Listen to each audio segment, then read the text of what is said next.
all the time wasting no one. Fear not what might not be, but focus on what could be. Own your destiny. Command your future. Know why you are meant to succeed. So I want to welcome everyone back to another episode of The Why Behind You. And as always, I want to thank you all for being patient, but also sharing your thoughts, comments through email, what have you, about certain segments. And there's still many downloads that are happening within the earlier episodes. But as I began to think about the next segment of discussion points I wanted to really get into, I took a pause on those to really stop and say, do you all know me? Do you know my journey and why I'm actually talking about the things that I talk about, right? And, from the very onset of this, I thought about these are experiences that I have had within my career, both personally and professionally. But, as I began this podcast journey, I was very often curious in the early episodes, wondering, why me? Why does anyone want to listen to what I have to say? And, what's funny is I fast forward to a few months ago, I had a really close friend of mine that actually said, you need to let people know why they should listen to what you have to say. So I sat down and I began to think about, what would I say to myself about myself? Who is Jason Marcel? Who am I? Why me? And as I began to think about that, I started thinking about at the core of it all, what is my foundation? And for those of you that don't know me, I'm a South Louisiana native raised by a single mother who at times she worked 2 to 3 jobs to support my brother and I to get the best education we could possibly get.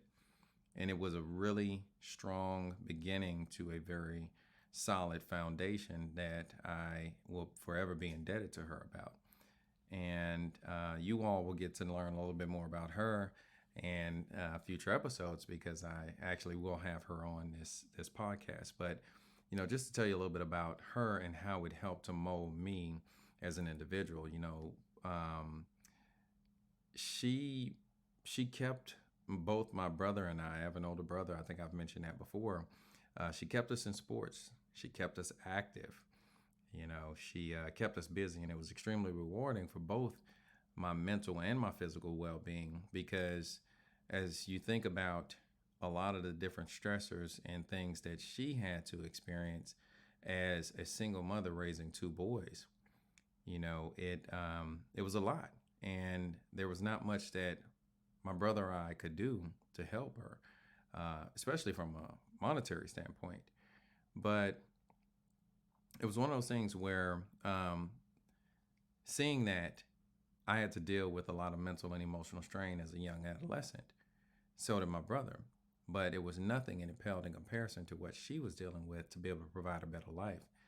And what even compounded the effect was the fact that my father was off and on present until the age of 9, but decided that once he won $7 million in a lottery, that was enough reason for him to exit stage left and start a new life, new family, move on. And so what was hard about that situation was the fact that I blamed myself at such a young age, and thinking I was the reason he left. So I was often asking myself, what could I have done differently to make him want to stay around? What could I have done differently to make him want to love me more, to be here, to be present? I could care less about his money. All I wanted was him. And that was a challenge, right? That's a heavy burden. That's a yoke that no young individual or person should have to carry. What I wasn't privy to, and what my mother shielded me from, was the type of person that he really was. And as I matured and grew older, I realized what she did and just how amazing she was in making sure that no one, and when I say no one, family, friends of family, or whoever, spoke ill of him around me. Her expectation was for me to learn on my own the type of person that he was. And I eventually did, because his actions didn't mirror the words he often spoke to me. And at a certain age, those words fell silent. He just wasn't around. He left completely. So, by the time I was 12 years old, I realized two very important lessons in life that have stuck with me until this day. And some would often say this was a very dark way of looking through the lens of life, but I beg to differ. I think sometimes we need those harsh realities of life to establish proper perspective. And at the end of the day, it only builds a stronger us. But, those two key things or two key lessons that I learned in life is that one, life's not always fair. And nothing, and when I say nothing, I mean nothing is ever promised to you. You have to earn everything you want and desire. You know, everyone's not privileged enough to have a silver spoon or a trust fund or something that's handed down to them. And that's okay because I don't complain about not having that type of life. It built me to who I am today. It built me and taught me how to work through things. It built me and taught me how to navigate through stress and struggle. Um, Second thing I'll say, and this is probably the one that I get more of the side eye looks on, is the fact that I've always felt, especially going through the scenario of my father, being able to help, being able to support, being able to minimize or eliminate completely all struggle. And he chose not to. But I said, if family can cut you to the core and do you wrong, anyone can. So trust the people that are around you to be who they are. The signs are always there. If you're a thief, I trust you to be a thief. If you aren't dependable, I trust you will never be dependable. If you're a genuine and caring person, I'll trust you to always be just that. Former American businessman and financier Bernard Baruch once said, "Be who you are and say what you feel, because those who mind don't matter, and those who matter don't mind." I learned firsthand what the burdens of stress and adversity can do to a person, and more importantly, how pushing through that adversity makes you stronger and more resilient as an individual. I learned that lesson by watching the sacrifices, the tears, and the frustrations of my mother as she worked to provide a better life for me than she could have ever imagined having. And she did it with amazement. She did it without expecting a handout from anyone, family included. But those were lessons witnessed that helped to mold me and my perspective on life. As I said, life's not fair. Nothing is ever promised to you. If you want it, go work for it, go earn it. Don't expect a handout. All right? And as I think about certain lessons like that in life, I think about my journey throughout my career. It's interesting when I mentor and coach some people, they're often focused so heavily on the robust nature or conversely the lack of depth of professional experience as it relates to their growth and their development.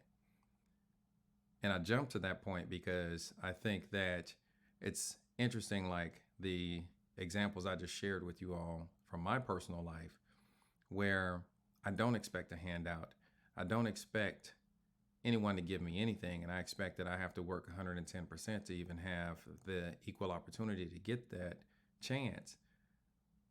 But there are often times where we become complacent in our mindset and thinking, I deserve this. You owe it to me. And that's one area and one thing that no matter how successful I am in anything that I do, I try to make sure that I keep that level of focus and that level of humility. That is never the case. Why is that? It's so often people only focus on certain things or certain experiences, and it develops a certain mindset. We all have various life experiences that have shaped the very foundation that we stand on. But why do we often not lend credit to the influence on our personal growth and our development that these personal life experiences have? And that's one thing I try to bring into every aspect of how I coach, how I mentor, how I help to develop individuals, whether they be my junior or my senior. because it's a critical aspect. Our life's journey is a holistic approach and perspective. It's not just siloed from one journey or one experience to the next.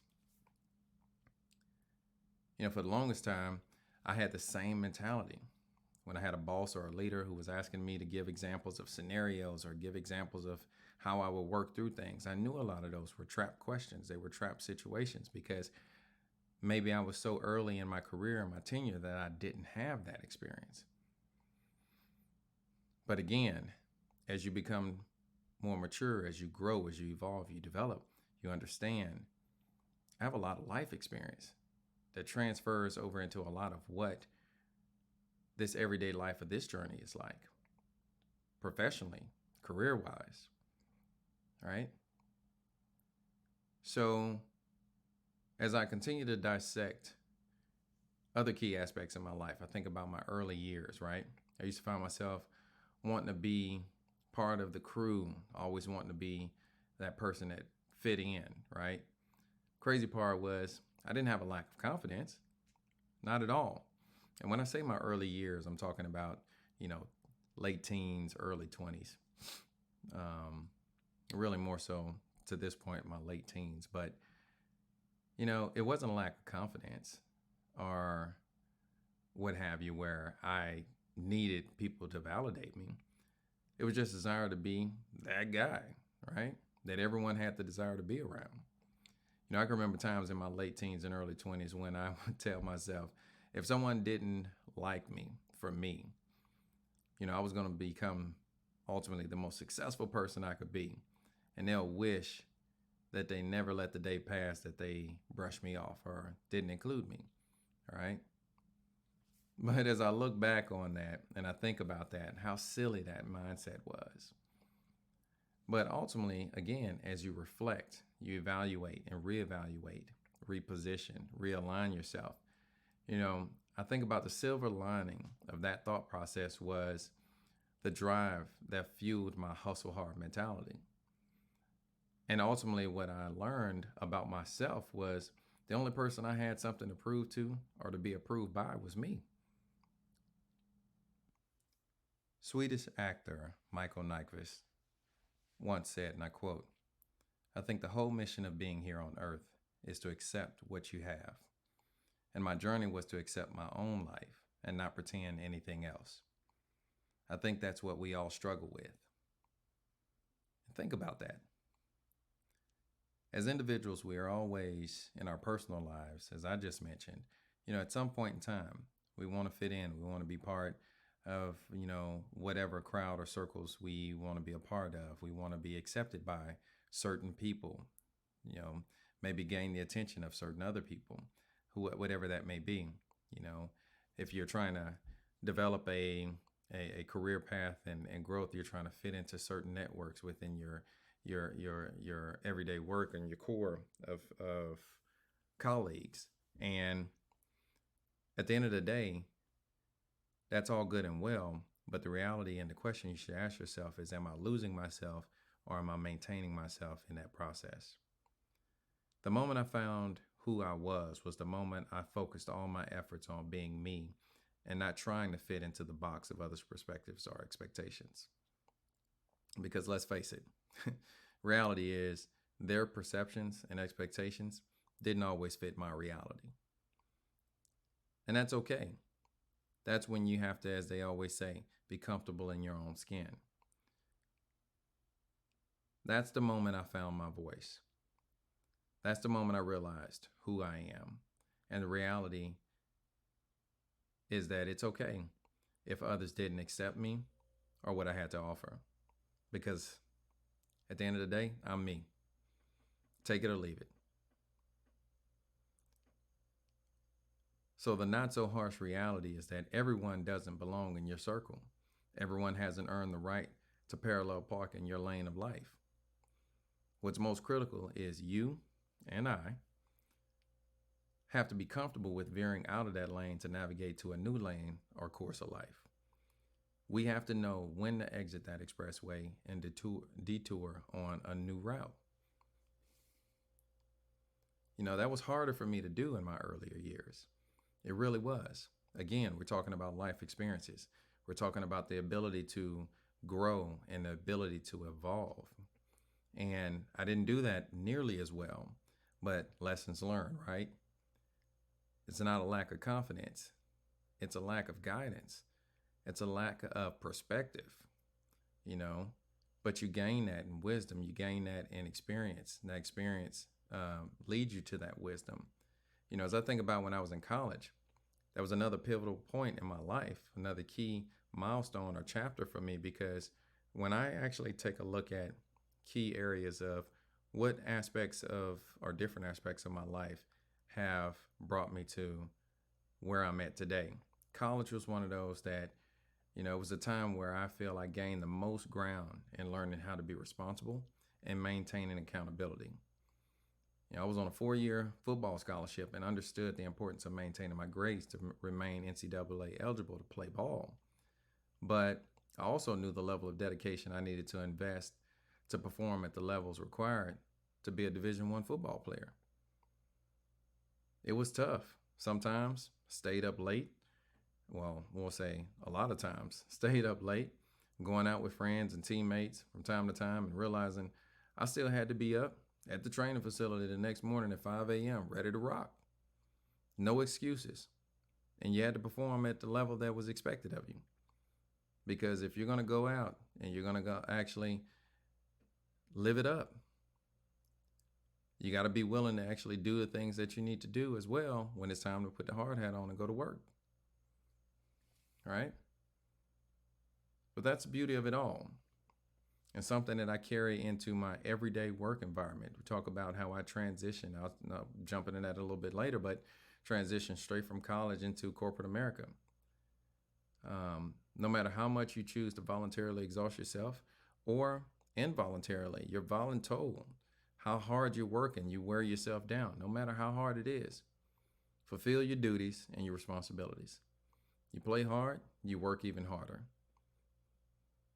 And that's something that I've learned and I've brought into my everyday work environment, my everyday personal environment.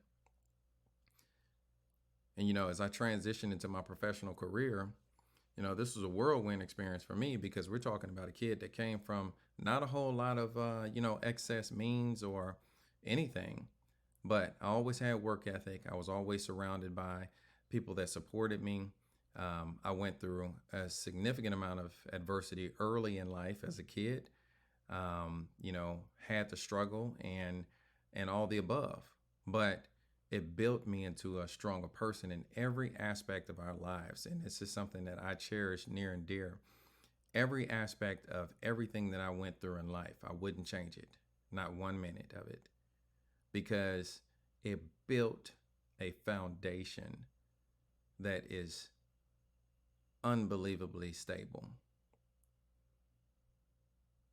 You know, so as I think about, again, all the key chapters in my life to this point, you know, as I'm jumping into my professional career, a kid that was on scholarship, scraping together to pull, you know, pennies here and there, eating off the dollar menu.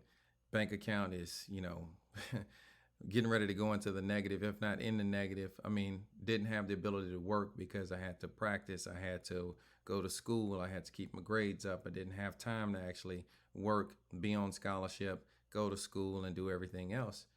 And even when I tried to, it just beat me down so much. You know what? Something's got to give. You have to prioritize.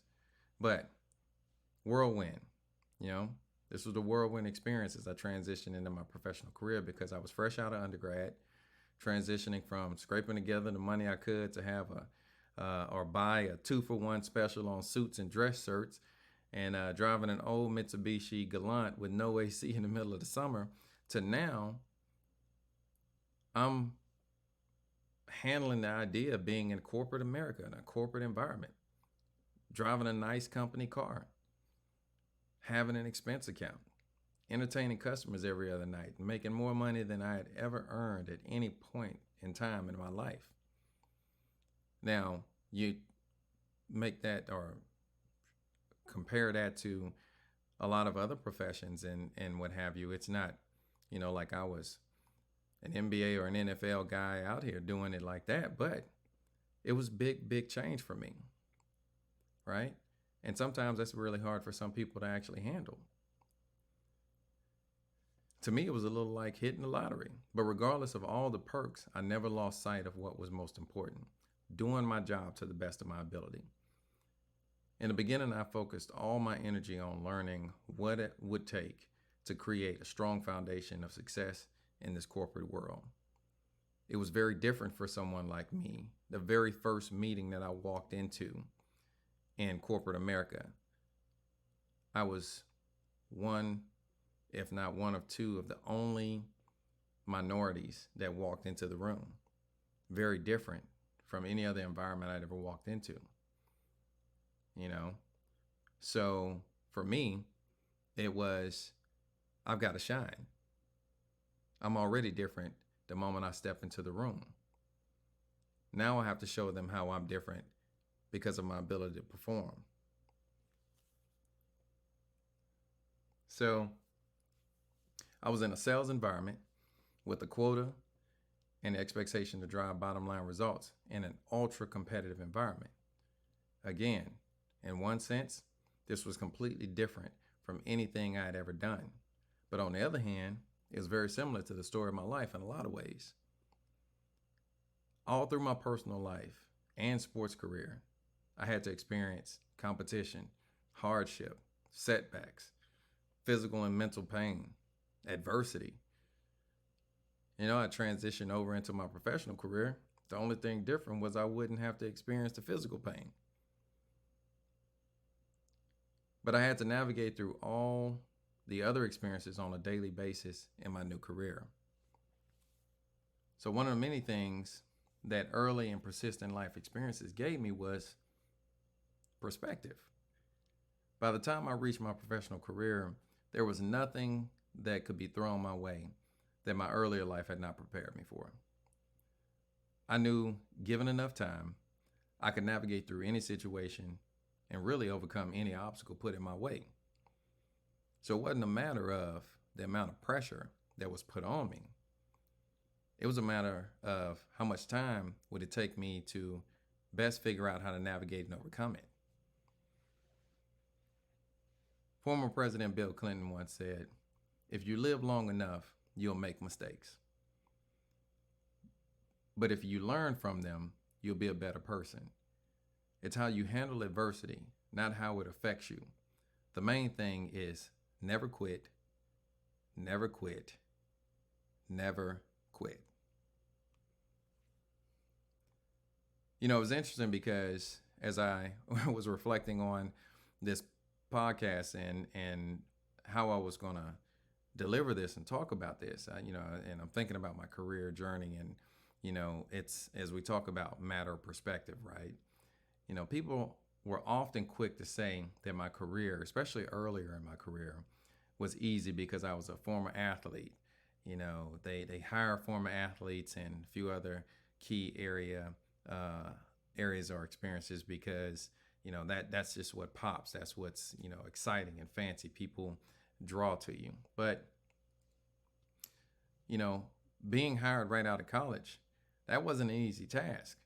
I mean, yes, I had the opportunity of connecting with the right people, but I graduated on a Sunday, started work on a Monday, and that looked very easy to a lot of people. That I started my job the day after I graduated, but this was in an ultra competitive environment. And I had started interviewing several months prior to that. And the interesting part was the fact that I'm going up against people that had interned with the company 2 summers prior and the summer before, and 2 years of interning, or people that were transitioning from one area or company that was already in the industry, already had multiple years of experience, but they were transitioning, and I'm competing against people like that. So it wasn't an easy task for someone that wasn't used to interviewing, wasn't used to the company or the structure of corporate America trying to compete. But someone took a chance on me. They saw the raw talent and the personality and everything else. And they took a chance on me. As I think about when I got my first promotion in the company, which was right around 2 years after being hired. People were like, wow, 2 years after. All right, you're the golden child. You have to be on the fast track. In the 2 year time frame, right at the end of that 2 years, it may sound very quick and very fast, but what many people don't realize is, yes, I was promoted within that 2 years, but I went through being told no in 8 interview processes. And keep in mind, all 8 of those interview processes, each of them were about 4 or 5 interviews apiece. But I went through 8 interview processes of being told no before I reached my 9th process. Went through another 5 interviews, and the manager took a chance on me because of my track record and my potential. And it's easy to say, you know what, 2 years, this guy got promoted. Man, what has he done? Or he's got it easy. But there's also the backside of that where 9 interview processes, 8 out of the 9, people would have given up in a heartbeat. Some probably would have given up at 4 or 3 after being told no. And I'll keep it real with you. As I went through those processes, there were many times through that journey that I was pissed. I was pissed for being passed up on. I knew I was better qualified and had greater impact than the person that beat me out. Sometimes it wasn't the case, but in a few situations, yeah, it was. I was pissed. But one thing that you have to understand and become comfortable with is that every opportunity that you pursue isn't the best opportunity for you.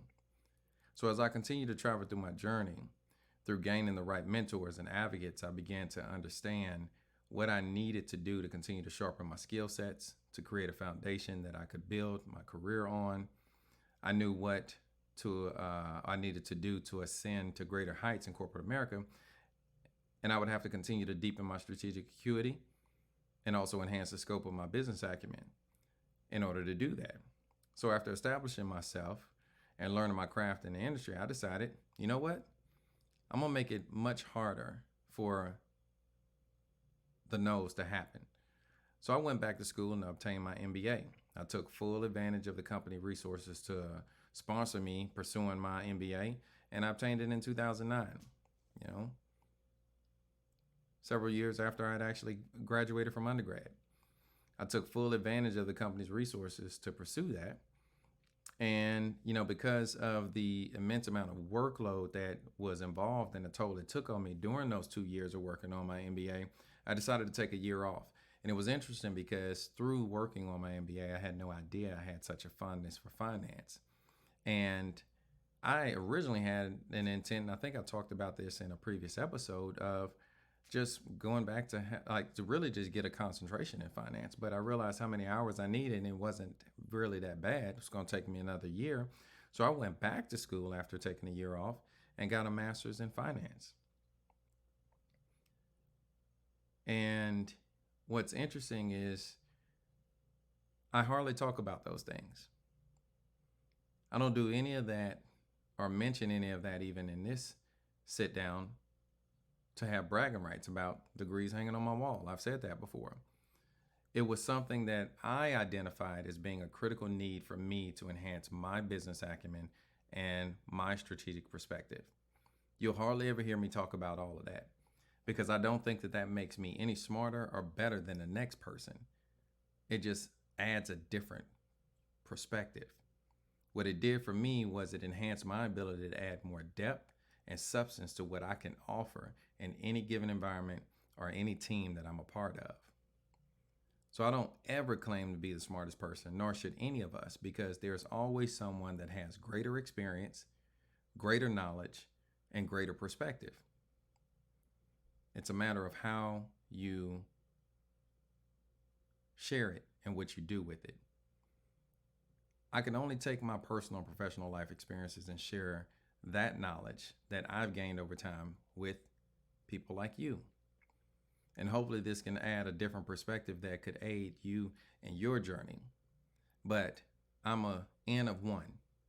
So you have to have varying degrees, varying perspectives, varying experiences in order to help mold and shape and craft what it is you want to do. and how you plan to do it. They say some of the best ideas are stolen. Hey, prime example, have great mentors, have people to listen to, have people to pressure test things with. That's where you begin to really mold and craft and draft yourself. So when I think about the answer to the question I posed at the beginning of this segment, I hope that what I've shared with you over the last few minutes adds clarity and perspective on why you're listening to me. Like anything, this is not a silver lining point of view. Again, as I said it, I'm yet one of many different points of view that will hopefully aid you in your journey in some way. George Bernard Shaw once said, and I quote, "Life isn't about finding yourself. Life is about creating yourself." We can learn plenty from our own individual life's journeys and the paths that we go down, but we often gain varying perspectives from those traveling a different journey in life as well. Be the person that you are. Be the person who you are and learn from those you value and respect. There are many situations in our personal and professional lives that can be navigated much easier, and we have to be able to step back and see the forest for the trees, but we got to understand, and we have to be willing to be open to observing, listening, and learning. Thank you for tuning in to another episode of The Why Behind You. I hope you were able to gain additional insight and perspective from this week's discussion. If you felt this topic was a benefit to you, please hit subscribe to this podcast and share this message with others that may benefit as well. Please feel free to email me with comments and suggestions at you@thewhybehindyu.org. I hope you have a great rest of your day and week, and I look forward to seeing you on next week's episode of The Why Behind You.